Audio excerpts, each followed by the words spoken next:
Hasil rapat perdana tim gabungan independen pencari fakta tragedi Kanjuruhan merekomendasikan seluruh kompetisi yang berada di bawah naungan PSSI dihentikan sementara. Lalu bagaimana nasib sepak bola nasional?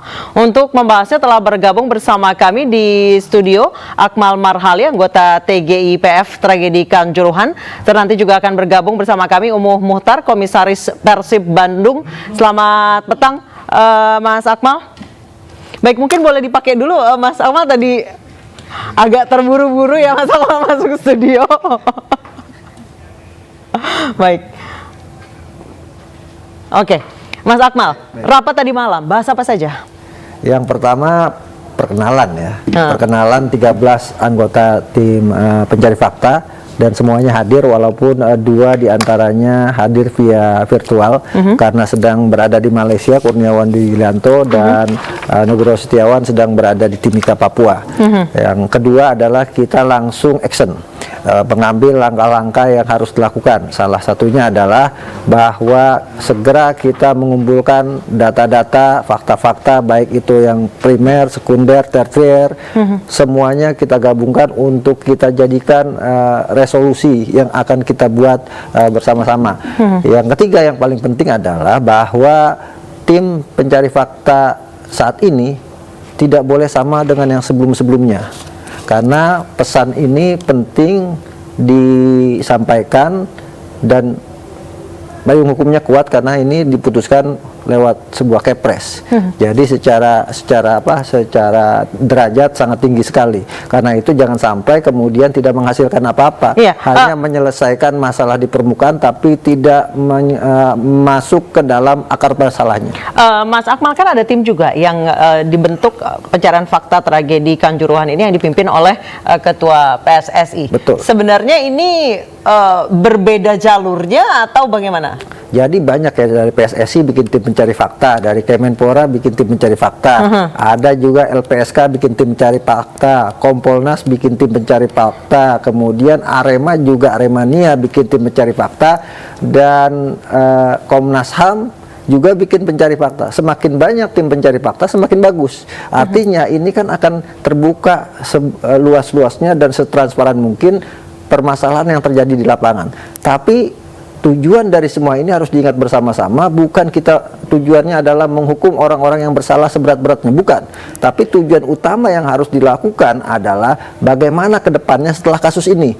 Jadi kita berharap dari tim pencari fakta independen ini bahwa ke depan sepak bola kita membuka lembaran baru peradaban sepak bola nasional yang lebih bermartabat, lebih sehat, profesional, dan tentunya menjalankan aturan-aturan sesuai dengan apa yang sudah ditetapkan. Mas Akmal, saat ini Liga 1 ditangguhkan awalnya seminggu, kemudian ada pengumuman lagi sampai waktu yang tidak ditentukan. Itu sebenarnya menanti sanksi FIFA atau sudah siap dengan sanksi berat dari FIFA atau bagaimana? Bahkan tim pencari fakta merekomendasikan dalam rapat semalam sepak bola Indonesia di moratorium dengan waktu yang tidak tentukan. Kenapa?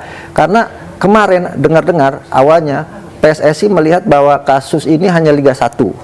Jadi berupaya untuk menggelar Liga 2. Kemudian Liga 2 dihentikan juga sementara. Kemarin mau menggelar Liga 3 pada tanggal 7 Oktober ini. Artinya sense of crisis dari PSSI ini tidak ada. Kita lagi menghadapi musibah besar, tapi kemudian yang dipikirkan oleh PSSI bagaimana kompetisi jalan.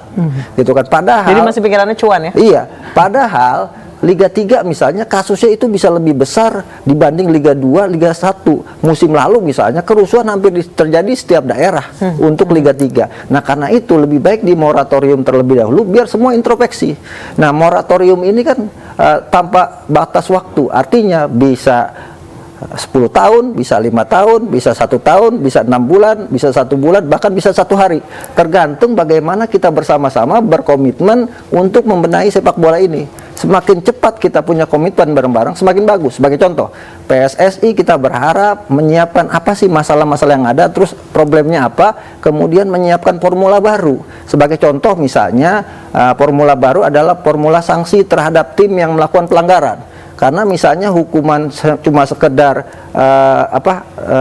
larangan bertanding 1 tahun, tidak boleh main kandang, itu selalu ringan. faktanya beberapa kali hukuman-hukuman semacam itu diberlakukan, tapi diulang dan diulang lagi gitu. Oleh karena itu perlu ada hukuman yang memberikan efek jera. Misal dikurangi poinnya 12 misalnya, atau lebih keras lagi didegradasi ke Liga 2, atau lebih keras lagi didegradasi di Liga 3, atau lebih keras lagi dicoret dari keanggotaan PSSI. Tujuannya apa? Tujuannya agar tidak ada yang punya niat sama sekali untuk melakukan pelanggaran lagi. Kenapa? Karena kita yakin, seyakin-yakinnya apabila supporter sepak bola sebrutal apapun, mereka pasti nggak mau klubnya didegradasi. Betul. Gitu kan. Kalau itu nanti akan muncul pemikiran, kalau kita berulah kita akan ada resiko klub kita didegradasi, bahkan dicoret dari kompetisi. Nah, kita pasti nggak mau dan tidak akan melakukan itu lagi. Nah, itu sangat penting, hukuman yang memberikan efek jera yang harus dilakukan dan diformulasikan. PSSI harusnya memformulasikan itu, bukan kemudian belum apa-apa kemarin sudah menjatuhkan hukuman gitu kan, dan diumumkan sama ketua umum PSSI. Dan ini menurut saya adalah belum dilakukan investigasi, kemudian sudah jatuhkan hukuman, terlalu prematur. Nah, ini yang ke depan harus kita benahi bersama-sama. Baik, Mas Akmal, Kang Umuh sudah bergabung bersama kami. Umuh Muhtar, Komisaris Persib Bandung. Selamat petang, Kang Umuh. Ya. Baik, baik, Kang Umuh, masih banyak yang bertanya-tanya kericuhan kemarin yang terjadi di Kanjuruhan itu mencari siapa yang bertanggung jawab. Kang Umuh sebagai yang berpengalaman, memang Persib tuh kalau tanding sama Persija kan sangat rentan ya terjadi kericuhan, terjadi chaos. Selalu terjadi. Baik, berdasarkan penglihatan Kang Umuh nih yang sudah ngelotok banget soal supporter yang fanatik, bagaimana? Ya, ini saya juga menyampaikan dari kemarin. Yang pertama saya mengucapkan turut berduka cita dulu ya, belasungkawa atas meninggalnya tragedi di Malang. Ya. Semoga orang tuanya atau keluarganya yang tidak akan dikasih kekuatan ya, amin. Dikasih ketabahan, amin ya rabbal alamin. Nah di sini ya saya menilai salah dan tidak salah, dan siapa yang salah dan siapa yang benar. Ini kan ada tim investigasi. Di sini dia harus cepat bekerja, jangan menunggu bertele-tele ya. Keputusan pun juga jangan terlalu lama, juga jangan terlalu cepat, harus benar ya. Jangan juga ngambil keputusan secepatnya itu. Jadi nanti tim investigasi melihat siapa yang salah, siapa yang bertanggung jawab. Di situ kan ada aturannya. Nah, baru diumumkan secepatnya kepada masyarakat, ke khalayak. Nah, ke depan ini memang tragedi yang paling besar ya, kedua dari dunia ya. Dulu di Peru, tapi Peru itu antar supporter, tapi ini tanpa. Ini tanpa supporter loh, Kang Umuh. Ya, tanpa lawan supporter lah, kalau lawan tidak ada lawan, supporter lawan tidak ada, ya. Makanya ini tragedi yang sangat mengerikan. Di sini kita wanti-wanti kepada semua, Panpel pun juga, ya. Panpel pun juga, terus pun juga itu ada aturan tidak boleh pakai gas air mata. Harusnya itu berunding dulu, kasih tahu juga. Pantai memberitahukan juga ke polisi. Baik, bahwa ini tidak boleh begini kita semua. Ya. Kang Umuh, kemarin dalam sanksi yang telah ditetapkan oleh PSSI, yang disanksi adalah panpelnya. Ini terlalu cepat. Berarti sama. Terlalu cepat. Tunggu dulu. Mas Akmal ya. Ini pun juga yang salah kan ada beberapa yang salah kan, bukan panpel saja, mungkin ada yang lain. Ya, ini harus sabar, jangan dong, jangan langsung mengambil keputusan seperti itu ya. Baik. Baik. Akan ada tim investigasi. Ya tunggu lalu di situ baru diumumkan. Panpel dihukum atau apapun juga klub dihukum atau siapapun juga, dan baru didengar dengan semua. Ya.